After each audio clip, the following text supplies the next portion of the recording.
to my July TBR. I can't believe that it is finally July. And I also can't believe that it is already July. I have been on summer break for exactly 1 day, and it has been wonderful so far. I intended for this TBR video to be a little bit different than it will end up being, because July is the month that I'm going to do my Librarian versus Librarian stacks of TBRs. I do this video once a year and really, really love it, but for whatever reason, little miss down here who's chewing on something she probably shouldn't be chewing on, fluff or something. When I went to leave for the library this afternoon, she had a complete and utter separation anxiety meltdown. And she's only ever done it one other time besides today.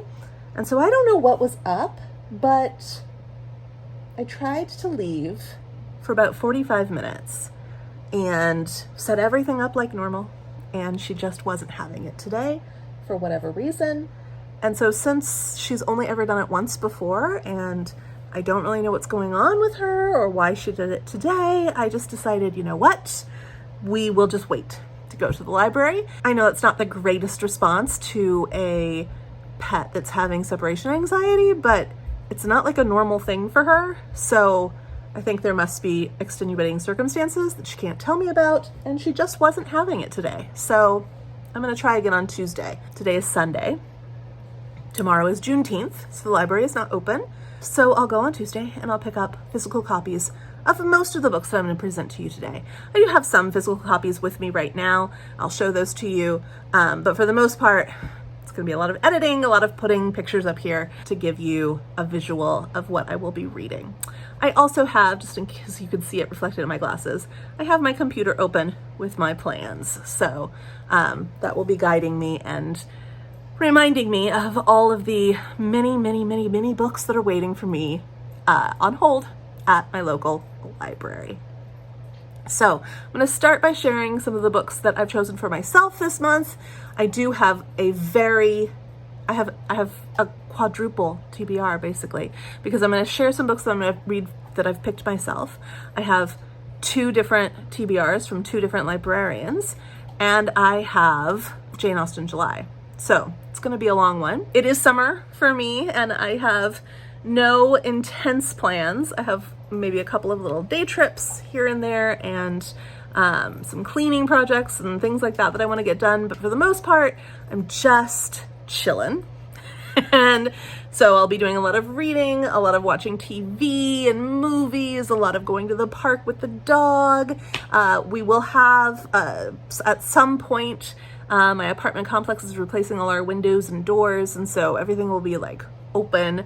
And I do plan on taking Lola to parks on those days, so we'll just be having lots and lots of downtime throughout this month. And so I may or may not get to all of these books, but I actually think I have a really good chance of getting to all of these books. So let's just go ahead and dive in. The first set of books I'm going to show you are books that I am reading because I've chosen them or they're for like other things. For example, you know, I almost always start with the Read Harder Challenge.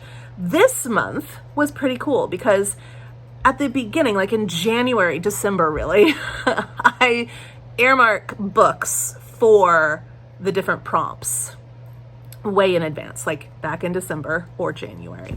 And so I had already picked a book for the prompt that I was going to do this month, and that prompt is historical fiction set in the East. And I had already picked the book. When I saw my book of the month choices for last month, I picked this book, Lisa C's Lady Tan's Circle of Women. It's a brand new book. When I went to go see what I had earmarked for the Book Riot Read Harder Challenge, I had actually earmarked Lady Tan's Circle of Women by Lisa C. I did not do this on purpose. I completely forgot. When I picked this for my book of the month, I completely forgot that I had picked it also for Read Harder Challenge. So that worked out really, really well. I don't know a whole lot about what this is about, but I do know that it's based on a true story. I used to live in China, and I've read a lot of historical fiction set in China, but I don't think I've read a whole lot of historical fiction set in this period in China. Most of what I've read is cultural revolution related. And so I'm very excited to read something set this far back in time. So I will be reading that for my Lady Tan's Circle of Women. Now, I couldn't make up my mind for Book of the Month, so I also have a Book of the Month choice to read for the month of July, and that is The Wishing Game by Meg Schaefer. I'm not sure exactly what this is about. I think there was a writer who comes up with some kind of game that people play, and it involves wish making, and I think it's magical realism. I'm really not sure what it's about, and I want to keep it that way. I'm very excited to give this a try. And then I have one book. I've reached the point in my 12 for 12 journey where I've run out of recommendations that were given to me by my Instagram, my Bookstagram friends. I didn't get 12 recommendations by Bookstagram friends, but I did get 12 from my Facebook friends. And so that will continue for the rest of the year. But the next book I'm very excited about, it is Happiness for Beginners by Catherine Center. Now, I haven't purchased a single one of these recommended books ahead of reading it yet until I got here, because this year I actually discovered Catherine Center. I was given an ARC, a NetGalley ARC, and it was a Catherine Center. It's her book that's coming out in July, which I've pre-ordered. I can't remember the name of it right now. I'll put a picture of it here. And I loved that book so much that I ended up getting The Bodyguard on audiobook and reading that. And I loved that book so much that I ended up getting What You Wish For by Catherine Center. And I loved that one. I think I loved that one the most out of the three that I've already read thus far. And so when I realized that I was coming to the point where I was going to read Happiness for Beginners as a recommended book, I was so excited. And I picked this up with a gift card from Half Price Books. So I am very much looking forward to reading my 12 and 12 recommendation this month, because I know it is already an author that I have already fallen in love with this year. I've just, through circumstance and coincidence, have already fallen in love with this author, and I'm so looking forward to reading that recommendation. Then I have a handful of books that I'm going to read just to please myself. So one of those is Christie by Catherine Marshall. Earlier this year, I joined Kate Howe's Kindred Spirits book group. She puts out a list of books at the beginning or the end of a year to be read in the next year, and then she hosts a Zoom call. For whatever reason, something technological is happening and I'm not getting those emails anymore. Kate and I have talked about it. We tried to problem solve, and I've just kind of fallen off of that correspondence. But there are still some books from that list that I want to read. In fact, 2 of them have ended up on this month's reading list. I am reading them completely out of order from the group, but I just can't rely on sometimes I get the emails and sometimes I don't. They're not going to my spam. They're not going to my trash. They just aren't coming to me sometimes. And so I don't really know what's going on. I don't know the dates. I don't get the links. I don't know what's happening. But I still want to read many of the books that were on the list. So I'm just going to read them when I want to read them. And know that at some point this year they will be discussed by a lovely group of human beings, and I will probably not be present for them. But I am going to read this month Christie by Catherine Marshall, and I am very much looking forward to this. I liked the TV show when I was a teen, and it inspired me to actually read the book when I was a teen. I think when I was a teen and I picked up this book, I liked it. And I loved the idea of it, but I wasn't romance enough because I was basing how the story should go off of the TV show that had inspired me to pick up the book. The book had more depth, and as a teen, I didn't want that depth in that moment. I just wanted to know, who did she end up with? Because the show actually got canceled before they revealed who she ended up with, the preacher or I don't even remember who the other guy was. And so doctor, the preacher or the doctor. And so I wanted to know as a teen, who does she end up with? But now as an adult, I just really want to read the story again and get out of it all the things that Catherine Marshall put into it. So I'm very much excited to be reading that. I am going to be reading the last L.M. Montgomery book left on my list of L.M. Montgomery books that I've never read. I only have one left, and that is A Tangled Web. I've known about this book since I was a teen. That's when I read most of the L.M. Montgomery books and short stories that have been published for the first time, but I had never read it. And I think it's, my perception of it is that it is a little bit darker than most of her other books, and it's much more adult-centered than most of her other books.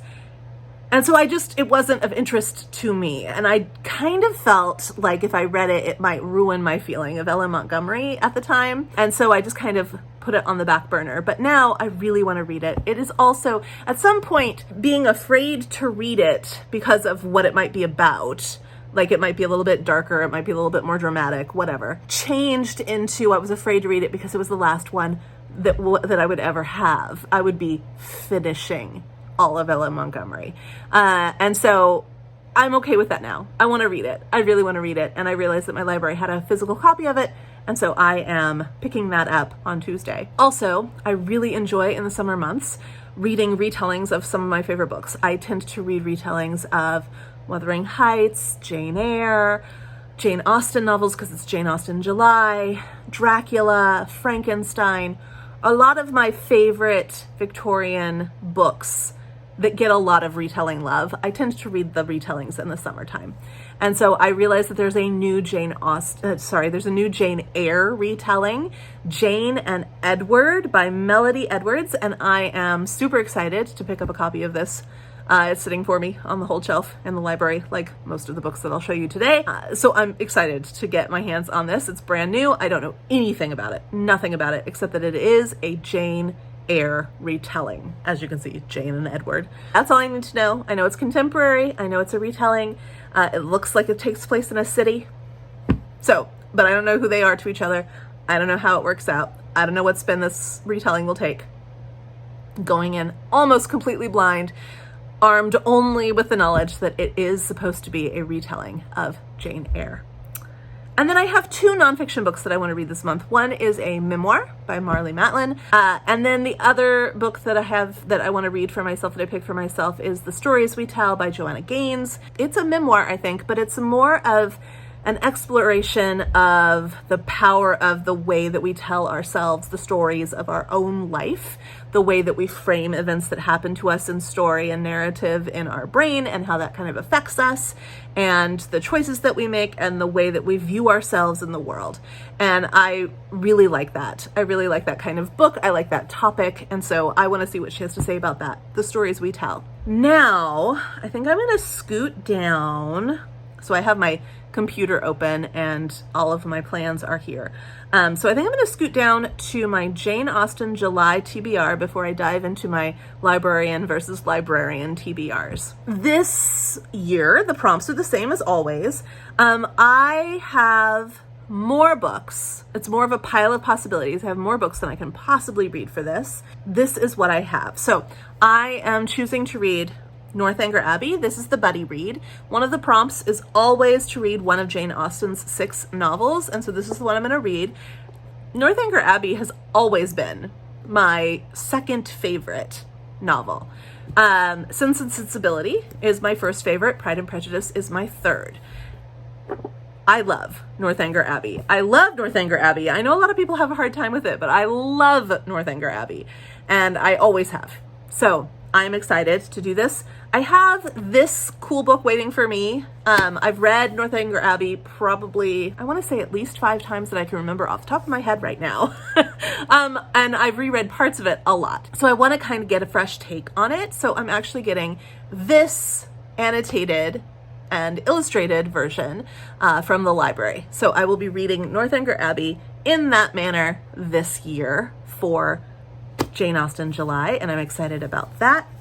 The second group read is to read her Juvenilia, and there's like a list of short stories in a particular order by particular dates. I don't know that I'll keep to the dates at all, but I am getting this copy of her Juvenilia and Love and Friendship from the library, and I will read through that.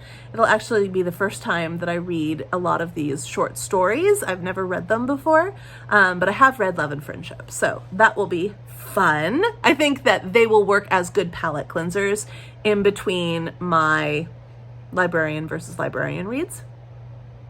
Then I am picking up this. So we're supposed to read a nonfiction work about Jane Austen or her time. And so I'm going to be picking up this book that I found at the library. It is called The Contested Castle. And it is a nonfiction delve into the role of Gothic literature in feminist history. It is an exploration of the way that authors like the authors that influenced Jane Austen's mocking book Northanger Abbey, but it's looking at like the Mysteries of Udolpho and all of these different kinds of books. And it is looking at the way that they kind of opened the door for conversations about the home and how the most terrifying monsters and evilest deeds happen in the home for women. And so I am looking forward to seeing what it has to say. It's going to be, I think, very academic, but that's okay. I'm cool with that. And it is specifically looking at Gothic literature from the Regency period. So excited about that book. And then we're supposed to read a book by a contemporary of Jane Austen. And so last summer I read one of two of these that I had, but I figured this was a perfect time since I'm reading Northanger Abbey. The Valancourt Books publisher put out re-submissions or republications. That's what I'm looking for. They put out republications of the 6 major titles that are mentioned by name in Northanger Abbey as being like chilling Gothic books, and they've reissued them. And I got 2 by the author Eliza Parsons. I got those 2 of the books because Eliza Parsons was the only author that was mentioned twice in that list. And so this year I'm going to read The Mysterious Warning by Eliza Parsons. And last year I read Wolfenbach Castle, something Wolfenbach. But you can get all of the books that are mentioned by name in these editions. It's even got Jane on the back here. And it says, this edition reprints the unabridged text of the 4-volume 1796 edition. Also included are an introduction and notes by Karen Morton and reproductions of illustrations from the 1796 and 1824 editions. And I remember this about Eliza Parsons from my reading last year.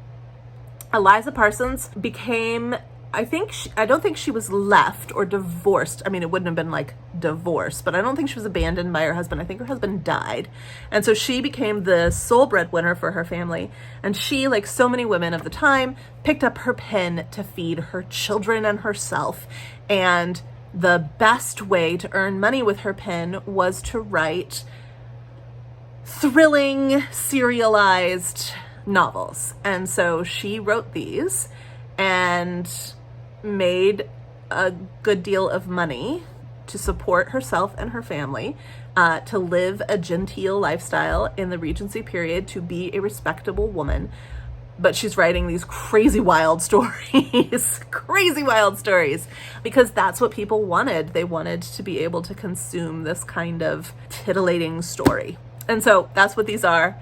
Wolfenbach Castle, whatever that one was, Castle Wolfenbach, I have it in the other room, but I'm not going to go look for it right now, was wild. It was so wild. So I expect nothing less from The Mysterious Warning. This one says that Count Renaud is dead, and his will makes the degenerate Rodolfo his heir, disinheriting Ferdinand, who has married against his father's wishes. Rodolfo promises to share his riches with his brother and his wife Claudina, but Ferdinand hears a mysterious voice from beyond the grave, warning him to flee his brother and his wife to avoid sin and death. Ferdinand obeys the supernatural warning and sets out to find fortune and adventure. In the course of his quest, he will encounter a recluse in a ruined castle with a horrible secret, find himself captured and imprisoned by the Turkish army, and encounter one of Gothic literature's most depraved female characters, the monstrous Fatima. And if he survives all of these dangers, Ferdinand must return to Renaud Castle to solve the mystery of the ghostly voice and uncover the terrible truth about his wife and his brother. So I'll read that. You know I will. And then I also have left over from Mary Shelley May, which I did not read all the things that I had planned for that. I have Lady Carolyn Lamb's Glenarvan that I could read as well. I do still want to read this. I don't know if I'll get to read both of those, but that is also a contemporary of Jane Austen. Then I have these books that are retellings, because the next prompt is to read a retelling or a work of historical fiction set in the Regency period. So I have these on my shelf that I still need to read. I have Confessions of a Jane Austen Addict. This is a time slip kind of book. I have read the first few chapters of this, but for whatever reason, I keep putting it down. I really need to try to read it to see if it is a book for me or not. So yes, probably will try to read that. I also have Games in a Ballroom by Gentry Flint. This is a contemporary romance novel. It is not a contemporary romance novel. It is a romance novel that has been written in our time. I think it was released like 2 years ago. And it is a Regency novel. And I've heard good things. I don't know a whole lot about it. I bought it on a whim because it sounded fun, but then I never picked it up to read it. So it says, she was forbidden to love him. He only wanted her heart. Can a childhood game bring them together? So that might be fun to read. And then I thought this one was fitting. I've had this on my shelf and I have tried to read it a couple of times, but not tried very hard. I've had it on my shelf since I think maybe 2018 or something. I've had it for a while. And I really need to get to it and see if it, again, is a book for me. But it looks like a good one to read during a Northanger Abbey kind of focused Jane Austen July. This is Murder, Magic, and What We Wore by Kelly Jones. And I think this is it's a YA Regency romance, but I think it's also magical realism. It's got some fantasy aspect in there. I think that she can sew magic. I'm not sure, but I need to sit down and read that. And then I also have on hold for me Val McDermid's retelling of Northanger Abbey, which I have read before, but which I would love to read again. And it is a retelling set in contemporary time period, straight up retelling of Northanger Abbey, and it is super fun if I remember correctly. And then I also have on audio, not physical copies, but I have on audio Emma of 83rd Street, which is a contemporary retelling of Emma, and Jane Austen Cannot Marry by Mary McGoldrick. And this is another time slip novel, and I think in this one, like in Jane in Love, which I loved so much 2 years ago, last year when I read it, I think it's Jane who's moving through time, not her characters or anything like that. So I would like to read that. And then, or listen to that. And then there are 2 video prompts. One is to watch a direct screen adaptation. So I'm going to watch this Northanger Abbey adaptation. I own it on DVD. I'm sure it's online somewhere, but I enjoy it quite a lot, and it's been a while since I've watched it.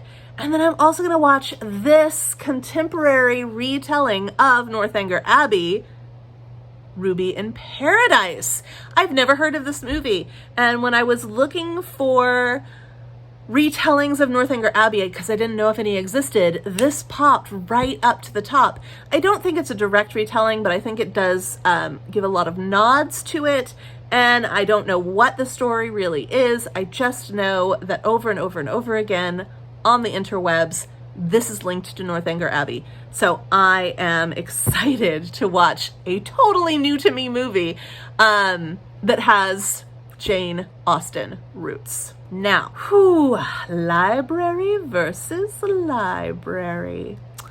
So every year, for the past few years, I have used the service that both my county library and my city library, because we have a system like that here, they have a feature where you can ask them to recommend to you books based on certain criteria, and you just fill out a little online form and it asks you, it's like, what were some books you recently enjoyed? What are some books that you don't enjoy? What are you looking for in these recommendations? And they say they'll recommend 5, but they always recommend way more than 5. And that worked out in my favor this year. So I am going to be reading the following books. It happened that I actually owned 3 of the books that they recommended, and the others are all waiting to be picked up at the library. So even though it is my city library and my county library, I got all of the books from my county library. Shh, don't tell. Okay, here we go. I asked for books that, I'm reading off of my computer here. I asked for books that featured families and community, that they could have conflict and struggle, but they needed to end happily and or hopefully. I wanted engaging storytelling, so these are all fiction books this time. And I said I ended it with maybe a touch of magic or the supernatural. And this is what I was recommended. So I have 1, 2, 3, 4, 5, 6, 7, 8, 9, 10 books from each library. My county library recommended these books, and I will have physical copies of all of these books. They started with Haven Point by Virginia Hume. Now, I read enough of the synopsis to know, that was given to me by the librarians, to know that the focus of this one is on family. I think this is a multi-generational kind of epic family saga, and I am feeling in the mood for that kind of thing. So the reason this was recommended was because it focuses on family. Next, I was recommended The Inheritance of, I'm going to say this name incorrectly, Orchidea, I apologize greatly, Divina, by Zoraida Cordova. I've probably said that wrong as well. Apologies. This was recommended. I think this one is about a grandmother who never left her home, and after she perishes, what a word, after she dies, her family is trying to figure out why she never left. So I think that this one definitely is focused on family, but it also has a touch of magic or the supernatural. I was recommended The Floating Feldmans. This is, I think, about a family that takes a boat cruise together. Maybe at the request of the matriarch, something like that. It focuses on family, and I think it focuses on a happy ending as well. And then I was recommended this one. I have a physical copy of this one. I was recommended Other Birds by Sarah Addison Allen. I've never read a Sarah Addison Allen. I know that she wrote books like Garden Spell and things like that. She's been on my radar for a while, but I've never actually read one. And when this was recommended and I realized that I could get it from Book of the Month, I picked it up this last month. And so Sarah Addison Allen. This one, I don't really know what it's about either. Let's have a look here. Ooh, bookmark. Let's have a look. From the acclaimed author of Garden Spells comes an enchanted tale of lost souls, lonely strangers, secrets that shape us, and how the right flock can guide you home. So this one is a focus on community and a touch of Magic or the Supernatural. I happened to own this one. I've owned it for quite a long time, and it has never made it onto a TBR, I don't think. I got it. It was one of my earliest book outlet purchases several years ago, and I've never read it. And then ended up on this list, so I was excited for that. So that is Midnight at the Blackbird Cafe by Heather Weber. I've never read a Heather Weber. And this one I think was recommended because it's got a focus on community and a touch of magic and the supernatural.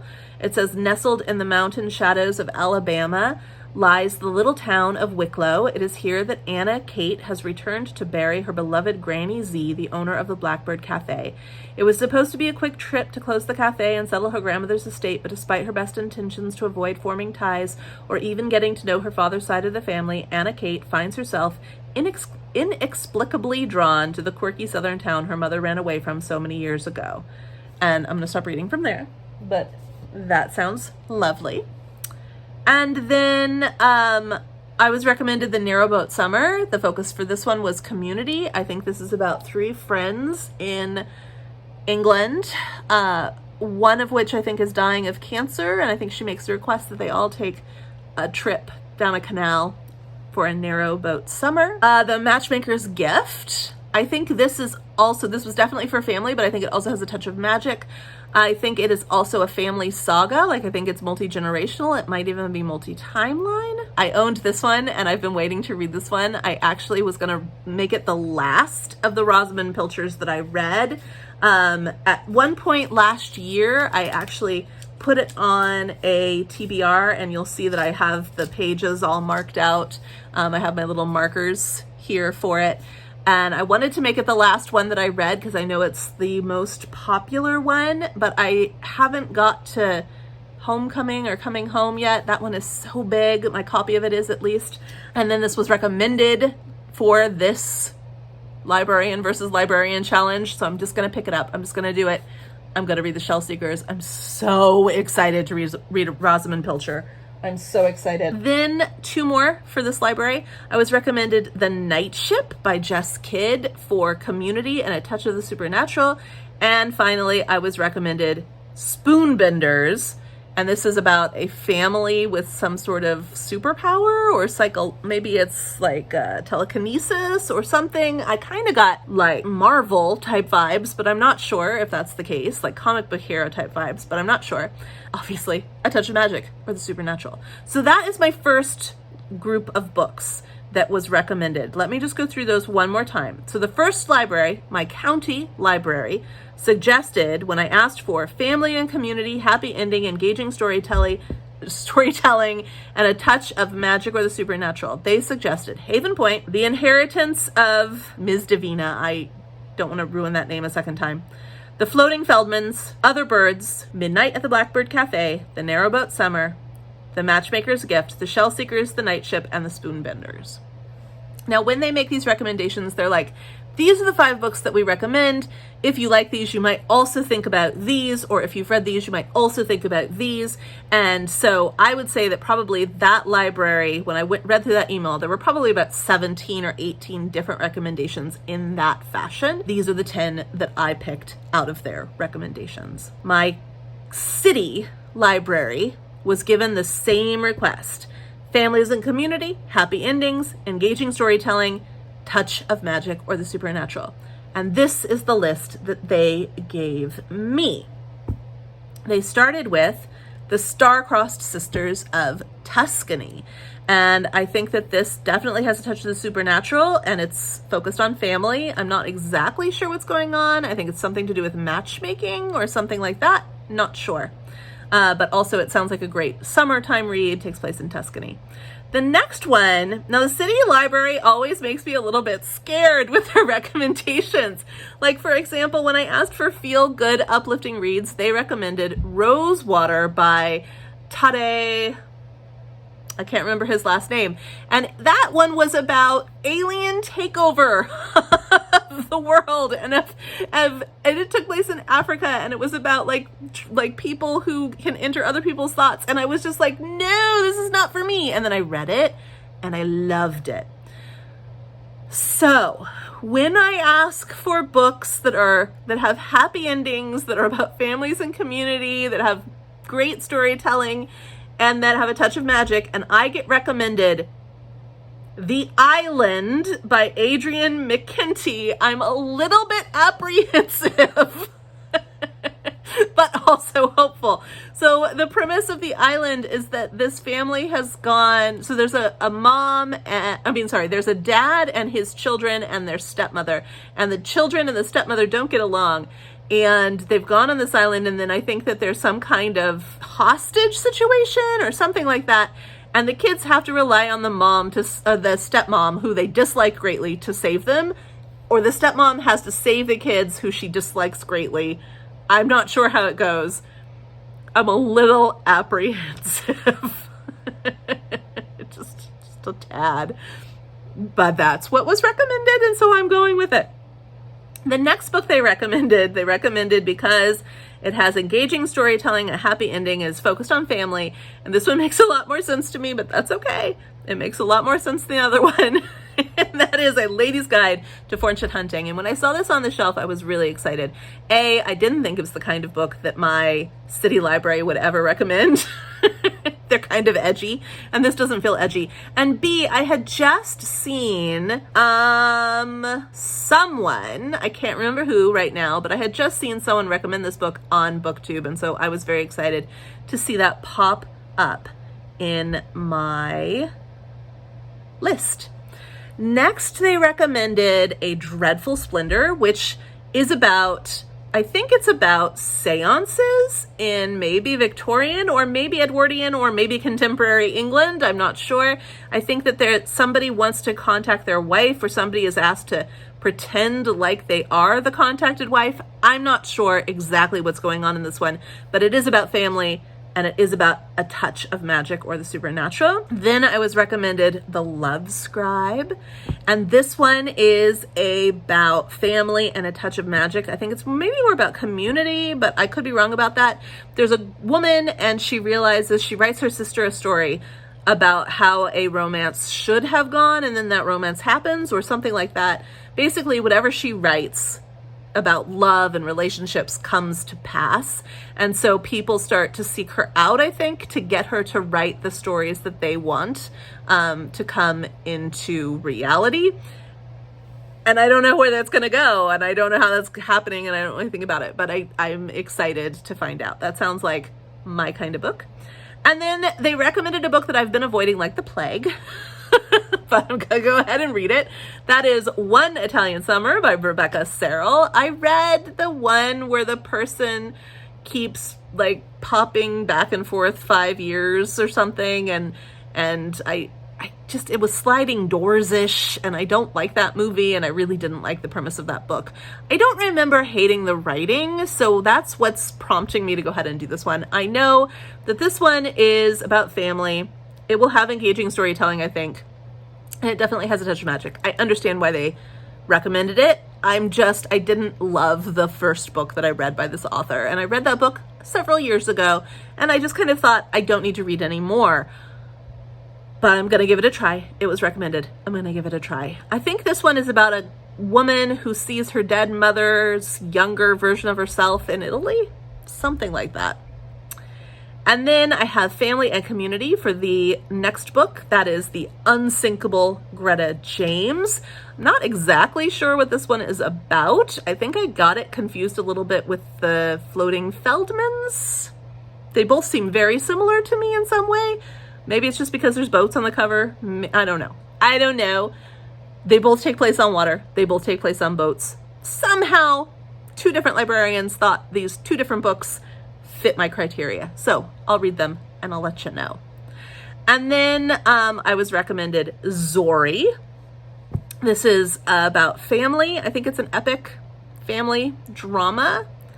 And then I was also recommended this one about community and happy endings and engaging storytelling. And it happens to also be a book that the Kindred Spirits book group is planning on reading this year. And so I'm going to go ahead and read it now too. And that is Greensleeves. I think this is about a girl who's a waitress who has to like go undercover or something. I don't know. The synopsis did not match with the cover of the book in my mind, so I'm just gonna go with it. And then I was finally recommended Flower Heart, and this is about a girl, it's a YA, about a girl, something about death maybe, and it has a touch of magic and the supernatural. Not exactly sure what it's about.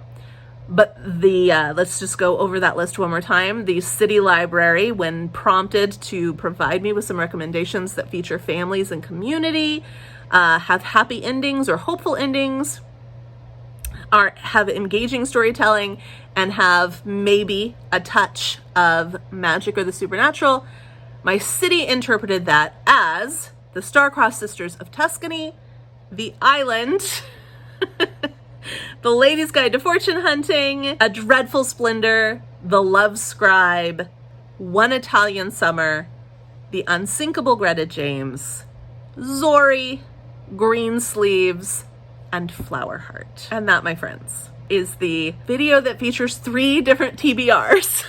No, 4 different TBRs. I have my personal TBR, I have my 2 librarian TBRs, and I have my Jane Austen July TBR. I'm so excited about all those books though, and I don't really have very specific and solid plans for August, and so I think probably this maybe could be considered a summer TBR. So I might just carry over a lot of this reading into the next month. There are some really, really great thrillers coming out that I'm super excited about. There's a new Riley Sager coming out. There's a new Ruth Ware coming out. There's a new Sylvia Moreno Garcia, is that her name, coming out? The woman who wrote Mexican Gothic. And I want to read all of those in August. But other than that, I don't really have like solid plans. You know me, I will get a TBR. I will always get a TBR. Have no fear. But I want to read every single one of these books. I want to at least try every single one of these books, including the scary one about the killers and the mother and the stepchildren. I want to read every single one of these books. So probably what I don't get to in July, I will roll over into August, and I feel good about that. Have you read any of these books? Are you planning on taking part in Jane Austen July? Have you ever requested from your library that they give you a list of books to read? Have you ever received a list of books and gone, ew, I don't want to read any of those? Because I definitely have. Not this year, but last year, I actually asked my city librarians for a list of recommendations, and they gave me so many recommendations that I absolutely could not use, either because it was a book I'd already read or a book that I had already DNF'd. And so I actually resubmitted the request, crossing my fingers that a different librarian would respond the second time, and they did. And I could use that list. So yeah, have you ever been given a list and gone, this is a complete dud? Yeah. I don't know. I'm excited. I'm really, really excited to go pick most of these books up. Some of them I only have on audio, but most of these I will have physical copies for. I just need to go get them from the library. But as you can see, little miss back here needed me to stay home so she could take a nap. And that's okay. It's okay. Oh, I am going to be doing a library versus librarian reading vlog this year. I intended to do one last year, and I did kind of do one last year, but I was in the middle of a move, and July will be the anniversary of Joey Dogg's passing, and so he will have been gone a year in July, at the end of July. So I don't even remember if I actually edited and put out that vlog. I think I did. But I also know that I lost complete steam. I didn't finish, and I didn't really check in about which library won and which library lost. I know that all of that happened. And so this year, I will keep a vlog, and we will declare a winner. County versus city. And I will declare a winner. Which library gives better recommendations for me? It's completely subjective. Don't think I put any real like weight on this, but there may be a trophy, you know, low key trophy. Okay, I have apple pie cooking. I'm gonna go check on that apple pie, and I'm gonna start editing this video and get this out before the day is done. And just know that all of these beautiful little pictures that you saw will materialize, most of them, into actual books that I will be reading and sharing with you in the Librarian versus Librarian reading vlog. Let's go read.